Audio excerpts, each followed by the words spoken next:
young driver who lost his life earlier this week. Hi, everyone, and welcome to Speed Week. I'm Bob Jenkins. Tonight, we have to begin our show with news of a young man who has left us way too early. He's NASCAR Craftsman truck driver John Nemechek, the brother of Winston Cup driver Joe Nemechek. John was involved in a single truck crash during last Sunday's Florida Dodge dealer's 400K at Homestead, Florida. Nemechek lost control of his truck while entering turn 1 and then slammed driver's side first into the concrete wall. Nemechek suffered a severe brain hemorrhage in the incident and was in extremely critical condition throughout the week. On Friday, the 27-year-old Nemechek succumbed to his injuries at the Jackson Memorial Hospital in Miami. Our thoughts and prayers are with the entire Nemechek family. This difficult time for the Nemechek family was on the minds of Winston Cup fans who gathered on Friday at Darlington Raceway as qualifying began for Sunday's Trans-South Financial 400 NASCAR Winston Cup race. Here's Dave Calabro. Bob, the passing of John Nemechek saddened everyone at Darlington Raceway on Friday. John's brother Joe flew back to Miami Thursday night so he could be with his family. Sabco Racing, with Joe's approval, will field the number 42 Bell South Chevrolet this weekend with Phil Parsons as their fill-in driver. It's a sad day, especially for the Nemechek family. You know, I've been around a long time in racing, and I don't know of a family any closer than those people are. And I talked to Joe several times, and, you know, his 27-year-old brother, and he's now gone, and Joe's having a tough time with it. But, you know, they're a very religious family, and I'm sure the good Lord is going to help them put it together, and they'll be okay.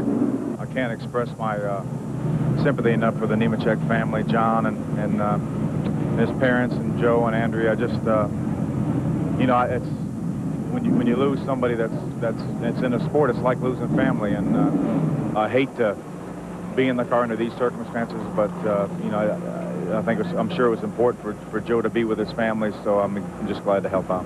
In qualifying, the big story was how the Fords would adjust to the heightened air dams and rear deck spoilers that NASCAR mandated earlier this week.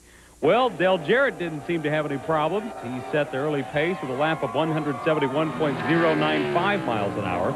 Jeff Gordon will try to become the first driver to ever win 4 consecutive races at the track Too Tough to Tame on Sunday. He didn't challenge Jarrett for the pole, but he'll start 10th after posting a lap of 169.801. I got real loose off of 2, and I was lucky just to have the car not spin out and hit the wall. So I'm pretty happy with the lap that we had, considering, you know, what happened out there. But we certainly are capable of much more than that. Dale Earnhardt and crew showed up at Darlington with a new car for the weekend. It still needs lots of work. Dale was 40th quick in his Goodwrench Chevrolet, nearly 4 miles an hour slower than Jarrett. The fastest run from a Chevy came from Ricky Craven. His lap of 171.047 was just 0.5 of a second behind Jarrett. Bobby Labonte put the only Pontiac in the top 20. The last serious challenger to Jarrett posted a quick circuit of 170.910. Not good enough for the pole. That went to Jarrett, but good enough to start inside row 2. While the Jarrett and Parrott show watched their first pole of 1997 unfold, several drivers still had some interesting thoughts about the new modifications on Fords. They don't want to whine, but...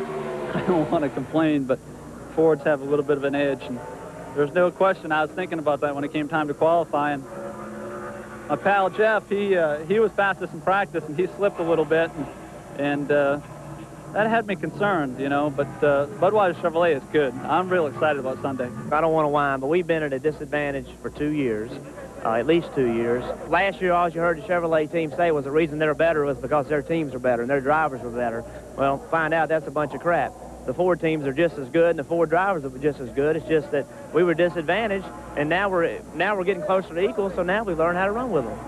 Meanwhile, Jarrett, who had some bad luck at Darlington last year, is hoping for some retribution from the 1.366-mile oval. I don't know that anybody owes me one or any track, but we certainly feel like that we know what it takes to get around here. If we can just get to the end without anything happening, we'll have a shot to win on Sunday, and we hope to do that. As we look at the lineup for Sunday's field, we see the top 3 spots represent the 3 Winston Cup engine manufacturers. Positions 6, 7, and 8 belong to Fords, with Jeff Burton being the quickest of the bunch. Lake Speed, pilot of the unsponsored Melling Ford, will start inside row 6. while Gary Bradbury turned a few heads with his run today. Ricky Rudd and Bill Elliott are former winners at Darlington. They'll start 16th and 18th, respectively.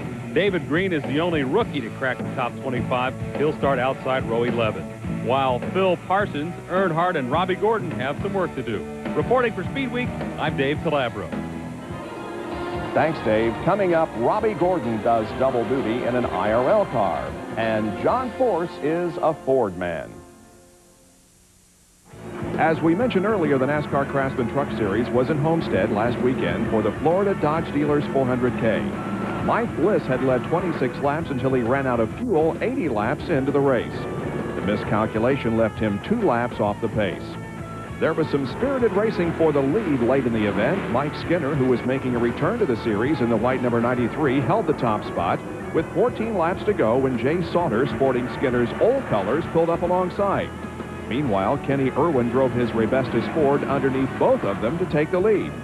Just over 2 laps later, Sauter was battling Toby Butler for 4th when the two touched and then slammed into the turn 1 wall.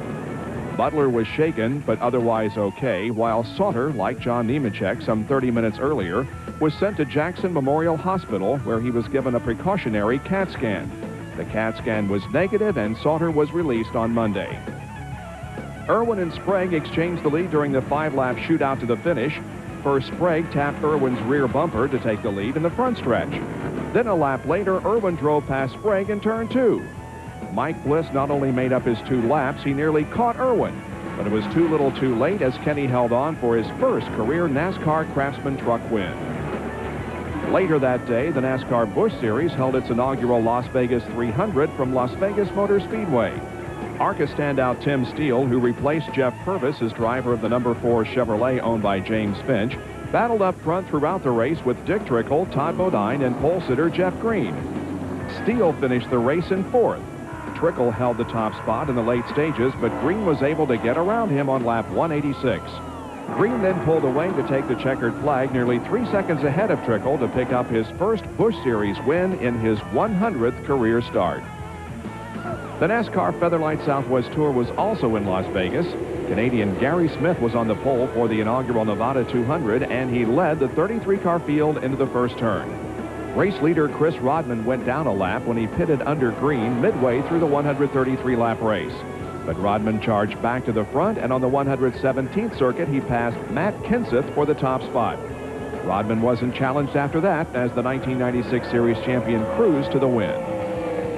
This weekend, the NHRA Winston Drag Racing Series is at Houston Raceway Park for the 10th annual Slick 50 Nationals. But as the series moves ahead, there is still some updating to do regarding events that happened on and off the track at Gainesville, Florida 2 weeks ago. For that update and a report on Friday's professional qualifying, here's Dave McClellan. Thanks, Bob. First, we want to update everyone on the condition of Marshall Topping, the top fuel driver that was injured in that qualifying accident 2 weeks ago in Gainesville, Florida.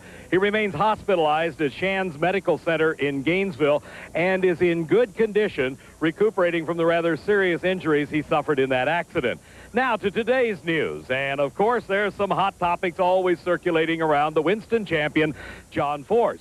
The hottest of all is you got a brand new body on your race car. What's the story? Well, I was kind of a guy without a country at Gainesville, so Tony was in a Mustang, and Ford took our team on board. We're real excited about it. So both Tony and you will be running Mustang bodies from this point on? From now, and selling those action collectibles. Boy, it's going to be hot now. I'll tell you, it was earlier this year that you made a comment that maybe by the middle of the season, maybe by April, you'd have a top fuel dragster running. What's the status of that project? Well, I want to be honest, you know, to the fans.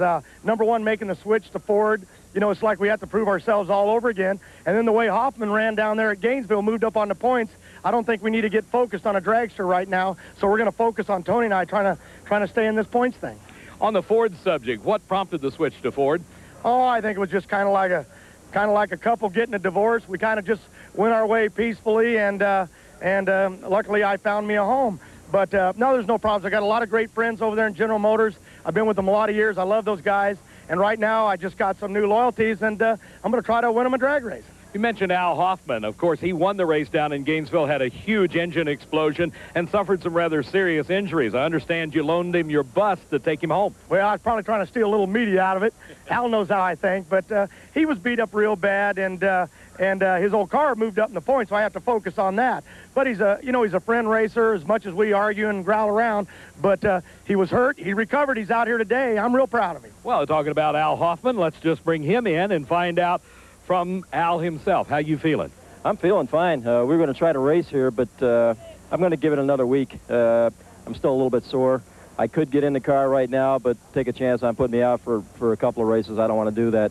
Like John said, we're tight in the points chase right now, and old John's been a help there. He gave me a ride home in his bus, and I appreciate that. But he said he'd do anything that he could for me, and the one thing I'm going to ask him to do is spend Sunday in the bar with me. All right, rather than out on the racetrack. Al, describe for us the accident. What actually happened? Well, it was on a nice clean run. It looked like it was going to run in the low mid 490s, and the crankshaft right about 1,000 foot just broke clean in half. You know, there was no apparent reason for it, but you know, it only had a few runs on it. We didn't expect that. What about your injuries themselves? Describe them for us. Well, the injuries, you know, I mean, they're kind of serious, but they could have been a whole lot worse. From looking at the race car afterwards, I'm real glad to be here, but I've got a broken right arm, and the left hand got cut up pretty good. But other than that, I mean, you know, I'm just sore in a few spots, but when you stop at 300 that quick, you expect to be rolling around on a guardrail. And Safety Safari was right there, and they did an excellent job. You know, I can't say enough about them guys. If it wasn't for them guys, I don't know if any of us would get in these things. It was the evening qualifying session here at Houston Raceway Park that yielded the quick time for the Pro Stock motorcycles.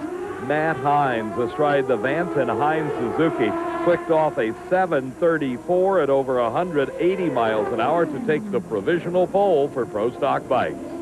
Like their two-wheeled counterparts, the Pro Stock cars used the Friday evening qualifying session to their advantage.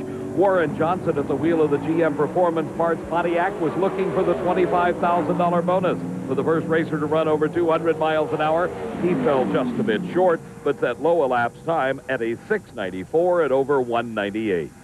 John Force may have switched to a Mustang body, but it's not changed his qualifying style. After 2 sessions here at Houston Raceway Park in the Slick 50 Nationals, he is number 1. His elapsed time, 5.05 seconds. His speed, over 284 miles an hour. It was the Jersey's dragster driven by Bob Vandergrift Jr. that surprised everyone here at Houston Raceway Park. Bob used the afternoon session in the heat of the day to run a great 463 at over 304 miles an hour to take the top spot in Top Fuel. For SpeedWeek, I'm Dave McClellan. Thanks, Dave. ESPN2's live coverage of the Slick 50 Nationals begins at 5 o'clock Eastern Time Sunday. For those of you who are interested in watching all of Sunday's eliminations, call your local cable operator or satellite provider about ESPN's pay-per-view coverage. We'll be back with more Speed Week in just a moment. The off weekend for Winston Cup drivers didn't keep Robbie Gordon at home. In fact, he's been quite busy the past week testing his IRL car. At Charlotte Motor Speedway last Saturday, Gordon shook down the G-Force Aurora with 18 laps around the 1.5-mile quad oval. Top speed in the Felix Savata's own car was a little over 203 miles an hour. Then it was on to the Indianapolis Motor Speedway in preparations for what Gordon hopes will be a double stint on May 25th, both the Indy 500 and the Coca-Cola 600 NASCAR Winston Cup race. Robbie has raced at Indy before, but not, of course, with the new IRL specifications. The car handling-wise, they feel pretty similar. They just don't have quite the oomph down the straightaway. You know, we're going through the corners virtually flat out. So the key is to find a good balance from corner to straightaway speed so you get the best average speed. They're 2 totally different tracks. You know, we've got to run a different spring package, different shock package for the Speedway than we do at Charlotte. But, you know, we're pretty excited about having the new car and being able to run in Indianapolis this early. It'll give us a lot of time to sort the car out. Top speed in 2 days of testing, 215 miles an hour. Due to his Winston Cup obligation, Gordon will not be in Arizona this weekend for the IRL second event of the year. Drivers and crews arrived at Phoenix International Raceway on Friday to begin practicing for Sunday's Phoenix 200. Here once again is Dave Calabro. Bob, the temperature in Phoenix was well into the 90s, but the heat didn't seem to bother Tony Stewart. His lap of 165.983 was nearly 2 miles an hour faster than his closest challenger. Well, you know, the temperature's about 30 degrees hotter now than it was when we were testing here, so I think it's kind of thrown everybody off a little bit, but we feel like we've adjusted for the temperature a little better than everyone else has. I think my experience with the midgets and Silver Crown cars here has helped me. I know what to expect when the track gets hot, so hopefully we'll just stay ahead of the racetrack the rest of the weekend. Sixth quick was Stewart's new Menard teammate Robbie Buell. The 1992 Indy Lights champion has had little trouble adjusting to his new ride. There's a lot of anticipation, and I'm glad that first session's over with. The car, you know, it was really comfortable. The guys have done a great job. The whole Menard team is, you know, I just got in the car for that whole session, drove it, came in, gave them a little bit of feedback, and just kind of kept the car comfortable. It was great. The 14 fastest speeds were powered by Oldsmobile's Aurora V8. The fastest lap delivered by a driver powered by Nissan's Infiniti engine was put forth by 1996 Indy 500 winner Buddy Lazier. His lap of 159.341 miles an hour was 15th quickest. Another driver with Infiniti power is Roberto Guerrero. He's hoping his engine program can become competitive by Sunday. The positive side is that every time we go out, there are improvements. So hopefully they'll keep doing those improvements really fast, and then we'll be able to catch up. It's been a little frustrating because the reliability hasn't been there either, so it's hard to work with the chassis and whatever, but you know, it's just something that we just have to wait and hope that it gets better soon. Guerrero's frustration continued as he hit the wall after posting the 16th fastest speed. Roberto was able to walk away from his damaged car. IRL points leader Mike Groff also had a tough day. He could only muster a lap of 157.260 in his G-Force Infiniti, 18th overall. Gallus Racing driver Kenny Brack, who is substituting for the injured Davy Jones, is hoping to qualify in his first IRL event. His quick lap of 163.347 was a surprising fourth best. So as of now, it appears Tony Stewart is the driver to beat in Saturday's qualifying session. His G-Force Aurora combination with Firestone tires is currently in a class by itself. Stewart should expect challenges from Jim Guthrie and defending race champion Ari Lyondike. Scott Sharp, who was the fastest during the test at Phoenix last month, blew an engine on Friday and recovered to post the 5th quickest speed in his G-Force Aurora. One sad note to report. Sprint car racing great and stock car engine builder Kenny Weld passed away on Thursday. The four-time Knoxville Nationals winner lost a long battle to cancer at the age of 51. Welcome back to Speed Week. Our open wheel segment begins tonight with the World of Outlaws at Pike County Speedway in Magnolia, Mississippi. Jack Howdenshield and Dave Blaney were up front for the Friday night feature with Danny Lasowski and Steve Kinzer in row 2. Jack led down the backstretch but missed the third corner, and Blaney was right there to capitalize. The next lap, Howdenshield banged the front stretch wall off of turn 4, and Steve Kinzer took advantage of the opportunity. Kinzer didn't stay in second very long. He used the bottom groove to execute the pass on lap 4 and led the final 26 laps. His only challenge came from cousin Mark when the two came up on slower traffic in the form of yet another Kinzer, Randy. And then on the last lap, when Mark tried again to deny Steve his 413th career World of Outlaw win, both in turn 1 and in turn 4, but to no avail, the King got to the checkered first. The next night at Battleground Speedway in Houston, Blaney took the lead from the pole at the drop of the green, and that, as they say, was that he would lead all 30 laps. The Kinzers battled here also, but Steve slid up high in turn 3, giving up the third position to number 11, Greg Hodnett. The hard and slick surface was to Blaney's liking as he became the 5th different Outlaw feature winner this year. The NARC sprint cars were in Placerville, California last Saturday. Pole sitter Brent Kading started alongside track record holder Bobby McMahon and led the 22-car field to the green flag. McMahon took the early lead, only to be challenged by Kading, until this 3-car crash brought out the yellow. The restart saw Kading use the high line and take the lead. Brent held on for the last 5 laps to record his first victory of 1997. The sprint cars of the non-wing variety from the SCRA raced at Paris Speedway in Southern California. Lee Brewer escaped injury when he flipped in turn 1 after contact with Kerry Foss. The B main was the last chance for Vern Sweeney and Mark Hart to get into the A feature. Both watched from the sidelines after this while battling for the final transfer spot. At the start of the main event, Steve Osling took the lead, while behind him, Richard Griffin was getting upside down after bumping wheels with Bobby McDovich. Griffin restarted and finished 5th. Corey Kruzman was leading when the race was stopped for this nasty-looking crash involving Troy Rutherford, who escaped injury. Kruzman led all 30 laps, winning his second straight feature. Osling was second and Mike Kirby third. USAC's Western States Midgets were at Bakersfield Speedway Saturday night. Points leader and fast qualifier Jason Leffler blew up in the semi, didn't run the feature, but maintained his points advantage. Pole sitter Richard McCormick beat outside front row starter Wally Pankratz to turn 1 and was the race's first leader. Just after completing the second lap, Eric Edenholm bumped the straightaway wall, causing a 5-car crash that saw Robert Tolacki and Steve Padden end up on their roll cages. 13 laps later, another red flag replaced green when Scott Hansen took a wild ride in turn 3 while running 10. Pankratz followed McCormick for 23 laps, but got around the white 21 and went on to win his first USAC Western States feature in more than 3 years. Now let's take a look at the CarQuest racing calendar.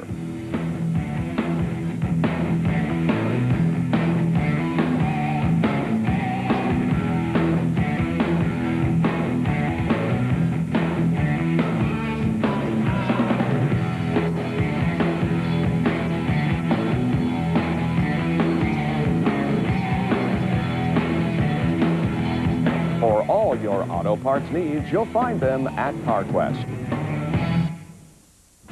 On Monday, sports car chairman Andy Evans announced that he is selling his Team Scandia sports car operation, which he helped co-drive the victory in last weekend's 12 Hours of Sebring. Evans cited a perceived conflict of interest in his dual roles as sports car chairman and team owner as his reasons for putting the team up for sale. And that will do it for this edition of Speed Week. We're going to take another week off, but we'll be back Friday night, April the 4th at 12:30 Eastern Time. That's 9:30 on the West Coast. And we leave you tonight with some of the highlights from last weekend's 12 Hours of Sebring. So long, everyone.